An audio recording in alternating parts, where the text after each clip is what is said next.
पिछले वीडियो में इस चैप्टर को अच्छे से समझ लिया था, इसका हिंदी मीनिंग भी मैंने आपको बताया था। तो अगर आपने पिछले वीडियो नहीं देखा है तो जाके देख लीजिए, लिंक आपको डिस्क्रिप्शन बॉक्स में मिल जाएगा, या फिर इस वीडियो के लास्ट में आपको इस चैप्टर का फर्स्ट पार्ट का वीडियो मिल जाएगा जिसमें मैंने इस चैप्टर को अच्छे से एक्सप्लेन किया है। ठीक है, आज की वीडियो में हम इस चैप्टर में दिए गए सारे क्वेश्चंस को हल करेंगे। तो यहाँ पे आपका B.1 में दिया गया है थिंक एंड टेल। B.1 में क्या कह रहा है कि answers the following questions hourly. Hourly का मतलब होता है मौखिक, यानी कि आपको इन सारे क्वेश्चंस का आंसर ऑरली देना है, मौखिक देना है। यहाँ पे ये जो चारों क्वेश्चन हैं, इन चारों क्वेश्चंस का आंसर आपको मौखिक देना है। तो आप इसको एक लाइन में भी लिख सकते हैं या फिर एक वर्ड में भी लिख सकते हैं। वैसे तो मैंने इस क्वेश्चन का आंसर लिख के रखा है कॉपी में, वन लाइनर वाला, यानी कि एक लाइन वाला, लेकिन मैं आपको अभी ऐसे ही मौखिक बताती हूँ कि इसका आंसर क्या होगा। जैसे कि इस क्वेश्चन में कह रहा है हु सेल्स आइसक्रीम, यानी कि आइसक्रीम कौन बेचता है। ठीक है, तो यहाँ पे क्या हो जाएगा इसका आंसर, आइसक्रीम मैन। आइसक्रीम कौन बेचता है, आइसक्रीम मैन। आइसक्रीम को आप हिंदी में कुल्फी कह सकते हैं और आइसक्रीम मैन को आप कुल्फी वाला कह सकते हैं। तो आइसक्रीम कौन बेचता है, आइसक्रीम मैन बेचता है, यानी कुल्फी वाला बेचता है। Where does the ice cream man go, यानी कि आइसक्रीम मैन यानी कुल्फी वाला जो है वो कहाँ जाते हैं। तो आइसक्रीम मैन कुल्फी बेचने कहाँ जाते हैं, तो आइसक्रीम मैन स्ट्रीट यानी रोड पर जाते हैं। तो इसका आंसर सेकेंड नंबर का हो जाएगा स्ट्रीट। ठीक है, थर्ड नंबर में है what does the ice cream man have over his head, यानी कि आइसक्रीम मैन के सिर के ऊपर क्या रहता है। आइसक्रीम मैन के सिर के ऊपर क्या रहता है, अम्ब्रेला, यानी कि छतरी रहता है। तो क्वेश्चन नंबर 3 का आंसर हो जाएगा अम्ब्रेला। और फोर्थ नंबर में है who feels joy to see the ice cream man, यानी कि आइसक्रीम मैन को देखकर कौन खुश हो जाते हैं। तो इसका आंसर हो जाएगा चिल्ड्रन, यानी कि बच्चे। आइसक्रीम मैन को देखकर सबसे ज़्यादा खुश कौन होता है, बच्चे होते हैं। तो इसका आंसर चिल्ड्रन हो जाएगा। तो ऐसे मैंने आपको बता दिया। देखिए, फर्स्ट का मैंने क्या बताया, आइसक्रीम मैन। सेकेंड नंबर का आंसर होगा स्ट्रीट, थर्ड नंबर का हो जाएगा अम्ब्रेला, और फोर्थ नंबर में हो जाएगा चिल्ड्रन।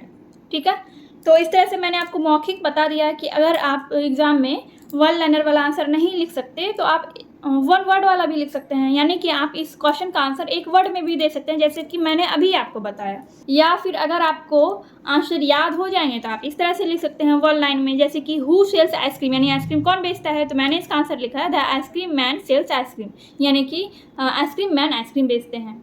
ठीक है, तो मैंने आपको क्या बताया, सिर्फ एक लाइन वाला आंसर बताया, तो वो भी बिल्कुल सही है। आप एग्जाम में वैसे भी लिख सकते हैं। Where does the ice cream man go, यानी कि आइसक्रीम मैन कहाँ जाते हैं। तो the ice cream man goes down the street, कहाँ जाते हैं, सड़क पे जाते हैं। स्ट्रीट का मतलब होता है सड़क। थर्ड नंबर में है what does the ice cream man have over his head, यानी कि आइसक्रीम मैन के सिर के ऊपर क्या रहता है। तो इसका आंसर हो जाएगा the ice cream man has an umbrella over his head, यानी इनके सिर के ऊपर क्या रहता है, अम्ब्रेला रहता है, छतरी रहता है। ठीक है, जिससे कि वो धूप से बच सके। ये सब हमने इसका जो पोएम का हिंदी मीनिंग हमने पिछले वीडियो में पढ़ रखा है। आप अगर हिंदी मीनिंग अच्छे से समझ जाएंगे तो आपको सारे क्वेश्चंस के आंसर भी अच्छे से समझ में आ जाए। इसलिए मैंने आपसे बोला कि आप लोग पिछला वीडियो जरूर देख लीजिएगा, ताकि आपको ये सारे क्वेश्चन बहुत अच्छे से समझ में आ जाएंगे। एंड नेक्स्ट है who feels joy to see the ice cream man. तो इसका आंसर क्या लिखा है मैंने, the children feel joy to see the ice cream man, यानी कि बच्चे आइसक्रीम मैन को देख के खुश हो जाते हैं। ठीक है, तो इसका आंसर आप सिर्फ चिल्ड्रन भी लिख सकते हैं, जैसे मैंने आपको पहले बताया। तो ये आपकी मर्जी है कि आप आंसर वन वर्ड में देना चाहते हैं या फिर वन लाइन में, यानी एक लाइन में। ठीक है, तो ये आपका कंप्लीट हो गया। ये B.1 का ये मैंने आपको चारों क्वेश्चन का आंसर दोनों तरीके से बता दिया। आपको जो भी तरीका पसंद है आप उस तरह से इस क्वेश्चन को बना सकते हैं। ठीक है, एंड B.2.1 में है answer the following questions briefly, यानी कि विस्तार से। देखिए, आपको नीचे दिए गए प्रश्नों का उत्तर विस्तार से देना है। ब्रीफली का मतलब होता है विस्तार, तो आपको नीचे दिए गए प्रश्नों का उत्तर विस्तार से देना है। तो फर्स्ट क्वेश्चन में कह रहा है what are the buyers of ice cream compared to in the poem, यानी कि जो आइसक्रीम खरीदार है उसका तुलना इस कविता में किससे किया जा रहा है। And what does the comparison suggest, और इस तुलना से क्या पता चलता है। तो मैंने इसका आंसर लिख के रखा है यहाँ पे। देखिए, आप क्वेश्चन देख सकते हैं और ये आंसर है।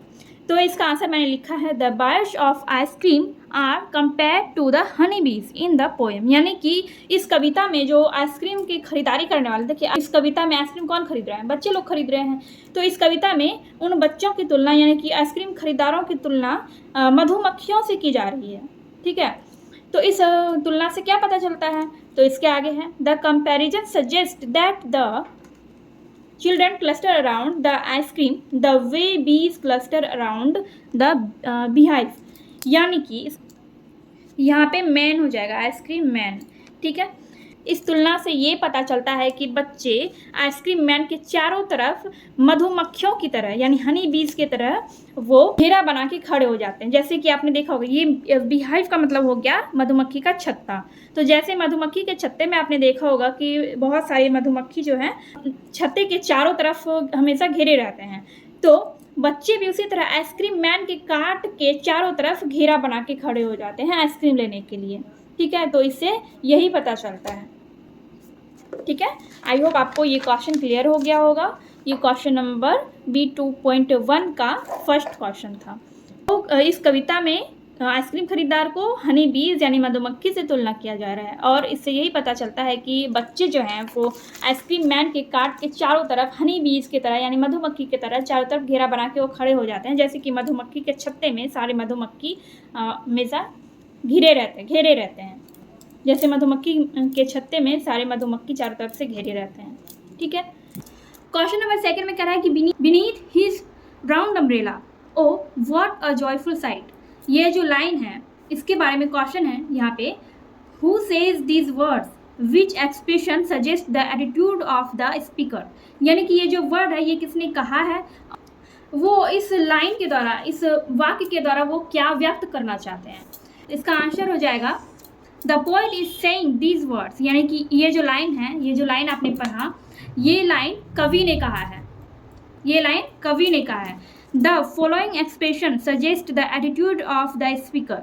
अब वो क्या व्यक्त करना चाह रहा है, to see him fill the cones with mounts of cooling brown and white. जब आइसक्रीम मैन आइसक्रीम के कोन में जब ठंडे भूरे और सफ़ेद कलर के क्रीम भरते हैं और जब वो टीले की तरह बन जाते हैं तो ये देखना बहुत ही आनंददायक होता है, ठीक है। तो यही चीज़ इन्होंने यहाँ पे लिखा है, तो यही इसका आंसर हो जाएगा। तो आपका ये B2.1 का ये दोनों क्वेश्चन बन गया है। B2.2 में यहाँ पर कह रहा है कि answer each of the following questions in about 30 words. Answer each of the following questions in about 30 words. आपको इन दोनों क्वेश्चंस के आंसर 30 शब्दों में देना है, ठीक है। कम से कम 30 शब्दों में आपको इन दोनों क्वेश्चन के आंसर देने हैं, ठीक है। एक क्वेश्चन का आंसर 30 वर्ड है, फिर दूसरे क्वेश्चन का आंसर भी 30 वर्ड में देना है।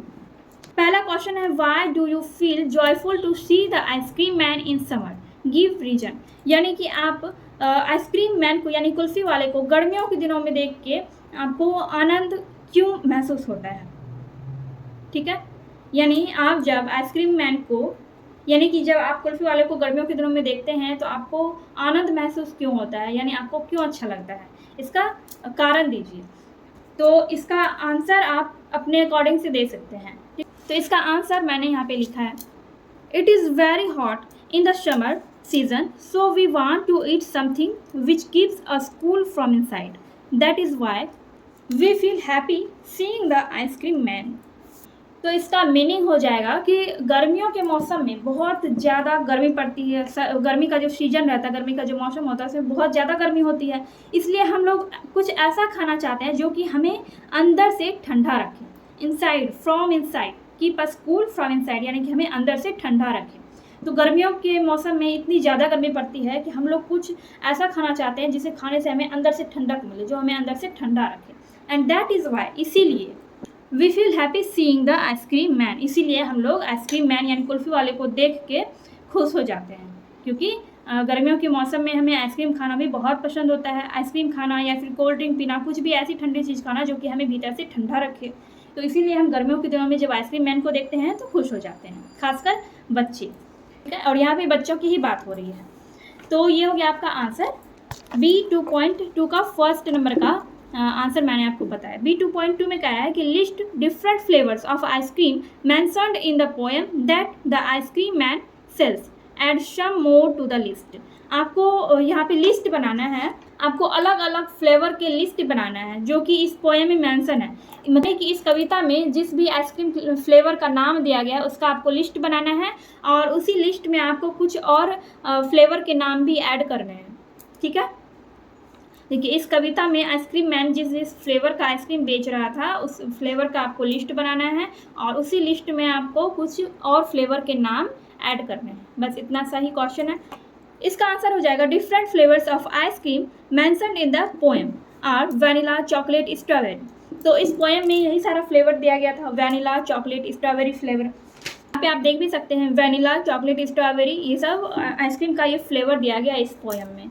ठीक है, तो इसी का नाम हमने यहाँ पे लिख दिया वैनिला, चॉकलेट, स्ट्रॉबेरी। एंड इसी में हमने कुछ और फ्लेवर के नाम भी ऐड कर दिए। तो मैंने अलग से इसमें लिखा है कि ऐड सम मोर फ्लेवर, आपको समझाने के लिए, ताकि आपको अच्छे से समझ में आए। तो इसमें इसी फ्लेवर में आप इन नाम को ऐड कर सकते हैं। ये भी आइसक्रीम के फ्लेवर का ही नाम है, ब्लूबेरी, मैंगो, बटर स्कॉच, ये सब फ्लेवर का ही नाम है। और भी बहुत सारे फ्लेवर, अगर आपको आइसक्रीम के और भी फ्लेवर्स के नाम पता है तो आप इसमें और भी फ्लेवर्स का नाम ऐड कर सकते हैं। इसी लाइन में आप इसको भी, इस फ्लेवर का नाम भी इसमें ऐड कर सकते हैं। तो ये आपका B2.2 का ये आपका आंसर हो गया। ठीक है, B2.2 का ये दोनों क्वेश्चन मैंने आपको बता दिया है। सी में है वर्ड स्टडी, और इसमें कह रहा है कि पिक आउट द वर्ड्स और expression that convey the idea of intensity of heat in the summer. यानी कि आपको इस पोयम में गर्मियों के बारे में जो जिस वर्ड का यूज हुआ है उस वर्ड को आपको लिखना है इसमें। ठीक है, तो देखिए यहाँ पे ब्रिक्स ब्लेज ऑफ हीट, ये गर्मियों के बारे में ही है ये line, bricks blaze of heat, यानी कि धधकती हुई ज्वाला जैसी गर्मी। तो ये जो है गर्मियों के बारे में है, तो यही वाला चीज़ हम यहाँ पे लिख देंगे, ब्रिक्स ब्लेज ऑफ हीट, या फिर इस तरह से आप लिख सकते हैं blaze of heat, blaze of heat. ये आपका आंसर हो गया, ये C.1 का आंसर हो गया। सेकेंड में है pick out the word that means huge amount, यानी कि ह्यूज अमाउंट के बारे में, जो इस पोएम के बारे में जो वर्ड यूज हुआ है उसके बारे में लिखना है। यानी कि ह्यूज का मतलब क्या होता है, बड़ा। तो बड़े अमाउंट के लिए जिस वर्ड का यूज हुआ है उसको आपको लिखना है। जैसे कि देखिए माउंट का मतलब क्या होता है, टीला जो होता है वो काफ़ी बड़ा होता है, बहुत बड़ा होता है, ढेर होता है। तो इसीलिए ये माउंट जो है, माउंट का यूज ही यहाँ पे ह्यूज अमाउंट के लिए हुआ है। तो यहाँ पे हम लिखेंगे माउंट्स, MOUNDS, माउंट्स यानी कि टीला। तो ये हो गया आपका C.1 एंड C.2 का आंसर। C.3 में है when you hear the words winter and summer what are the things that come to your mind, write them down in the circles. जैसे कि आप समर का नाम ले या फिर विंटर। समर यानी कि गर्मी शब्द से आपके मन में, आपके दिमाग में ऐसी कौन सी, उससे रिलेटेड कौन सी चीज़ें आती है, यानी कि गर्मियों से रिलेटेड आपके दिमाग में कौन से शब्द आते हैं। जैसे कि समर से रिलेटेड क्या है, फ़ैन, गर्मी में हम फ़ैन का यूज करते हैं। और यहाँ पे क्या लिख सकते हैं, AC भी लिख सकते हैं, AC air conditioner. Cold drinks लिख सकते हैं, कोल्ड ड्रिंक। ठीक है, कोल्ड ड्रिंक लिख सकते हैं, आइसक्रीम लिख सकते हैं, और इसके अलावा आप कूलर भी लिख सकते हैं। तो ये सब समर से रिलेटेड चीज़ें हमने यहाँ पे लिखा है। वैसे यहाँ पे विंटर से रिलेटेड चीज़ें आपको लिखना है। जैसे कि विंटर से रिलेटेड ये स्वेटर हो गया, तो वैसे ही यहाँ पे लिख सकते हैं हॉट कॉफ़ी लिख सकते हैं, हॉट कॉफ़ी लिख सकते हैं। और क्या लिख सकते हैं, हीटर लिख सकते हैं, रूम हीटर, रूम ROO। यहाँ पे मैं पेन से यहाँ पे लिख रही हूँ ताकि आपको अच्छे से दिखे, room heater, HEATER, heater, room heater. ठीक है, और यहाँ पे मैंने लिखा है हॉट कॉफ़ी यहाँ पे मैंने लिखा है। और इसके अलावा क्या लिख सकते हैं, वार्मर लिख सकते हैं, ब्लैंकेट लिख सकते हैं। ठीक है, तो ये सारा चीज़ विंटर से रिलेटेड यानी सर्दियों से रिलेटेड है, ये सर्दी के मौसम से रिलेटेड है, और ये गर्मी के मौसम से रिलेटेड चीज़ें हमें यहाँ पे लिखना था।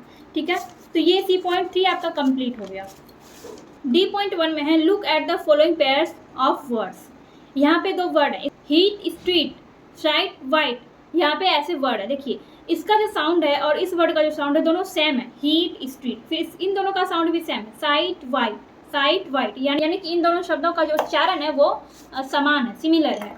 ठीक है, तो ऐसे वर्ड को हम राइमिंग वर्ड कहते हैं या फिर राइमिंग पेयर्स कहते हैं। तो यहाँ पे है you have already been told that the pairs of words that end with a similar sound are called rhyming pairs और वर्ड्स।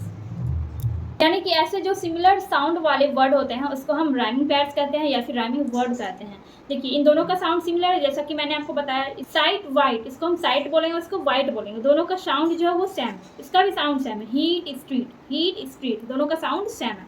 तो ऐसे वर्ड को हम राइमिंग वर्ड कहते हैं। ठीक है, क्वेश्चन में बोल रहा है कि circle words that rhyme with the words given in bold in each box, one has been done for you. यहाँ पे आपको जो बोल्ड वर्ड दिए गए हैं, जैसे कि ये बोल्ड वर्ड है जो गाढ़े अक्षर से लिखा गया है, जो आपको ज़्यादा गाढ़ा लग रहा है, वो बोल्ड वर्ड है। ठीक है, ऐसे वर्ड का आपको राइमिंग वर्ड को सर्कल करना है। ये आपका बोल्ड वर्ड है और नीचे कुछ वर्ड्स दिए गए हैं और इसी का जो राइमिंग वर्ड होगा उसको आपको सर्कल करना है, यानी घेरा लगाना है। जैसे कि एक यहाँ पे बना के आपको दिखाया गया है, जैसे कि ये है राइस। अब इसका राइमिंग वर्ड कौन सा है? इसका राइमिंग वर्ड हो जाएगा प्राइज, क्योंकि इन दोनों का साउंड भी इसी के जैसा है, rise price cries, rise price cries. ठीक है, दोनों का और इन सभी का प्रोनाउंसिएशन एक जैसा है, लेकिन इसका और इसका अलग है। स्टेज लेग, ये राइमिंग वर्ड, ये दोनों इसका राइमिंग वर्ड नहीं है, लेकिन ये प्राइज क्राइस ये राइज का राइमिंग वर्ड है। ठीक है, अब देखिए वैसे ही और भी बहुत सारे वर्ड दिए गए हैं और मैंने पहले से सर्कल करके रखा है।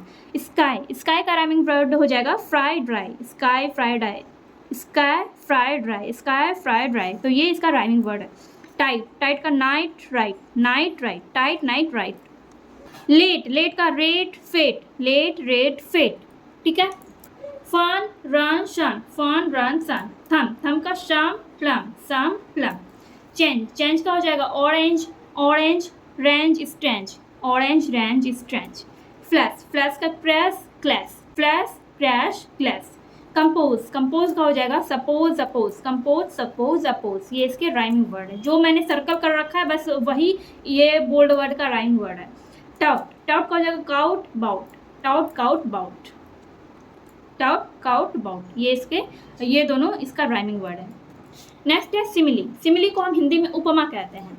ठीक है, और सिमिली वर्ड का यूज तब किया जाता है जब किसी चीज़ का तुलना किया जा रहा हो। जैसे कि देखिए, स्टडी द फॉलोइंग लाइन्स, इस लाइन्स को पढ़िए। The children cluster around as thick as honey bee, यानी कि बच्चों का तुलना किससे किया जा रहा है? मधुमक्खी से किया जा रहा है। ठीक है, तो यहाँ पे ये जो है ये सिमिली है, ये सिमिली वर्ड है। Here children as compare to honey bees, बच्चों का तुलना मधुमक्खी से किया जा रहा है। Such obvious comparison using as are known as simile.